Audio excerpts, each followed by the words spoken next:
சோதனை 3 காரணங்களுக்காக கொடுக்கப்படுகிறது. ஒன்று, அவர்களை பிரித்தறிவதற்காக. அல்லாஹ் குர்ஆனிலே கேட்கிறான், ஈமான் கொண்டோம் என்று சொல்லிவிட்டாலே அல்லாஹ் உங்களை சோதிக்காமல் விட்டுவிடுவான் என்று எண்ணிக்கொண்டீர்களா? உங்களுக்கு முன்னுள்ளவர்களையும் அல்லாஹ் சோதித்திருக்கிறான், உங்களையும் சோதிப்பான்.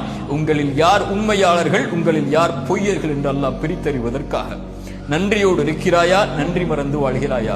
அல்லாவை பொருந்திக் கொள்கிறாயா, அல்லாவிற்கு மாறுபட்டு வெறுத்து செல்கிறாயா என்ற பிரித்தறிதலை அறிவதற்காக அல்லாஹ் அந்த சோதனையை இறை நம்பிக்கை கொண்டவர்களுக்கு கொடுத்து சோதிப்பான். இரண்டாவது, தூய்மைப்படுத்துவதற்காக. பாவங்களிலிருந்து அவர்களை தூய்மைப்படுத்தி அல்லாவின் பக்கம் நெருக்கமாக்கி பாவம் இல்லாதவராக மாற்றி அல்லாவிடத்தில் அவரை நெருங்குவதற்குரிய வழிகளுக்காக அல்லாஹ் சோதனைகளை கொடுப்பான். அல்லாஹுடைய தூதர் ஸல்லல்லாஹு அலைஹி வஸல்லம் சொன்னார்கள், இறை நம்பிக்கை கொண்டவனுக்கு அல்லாஹ் வாழ்வாதாரத்தை தடுக்கிறான் என்றால் அவன் செய்யக்கூடிய பாவங்களின் காரணமாகத்தான் என்று. அல்லாஹ்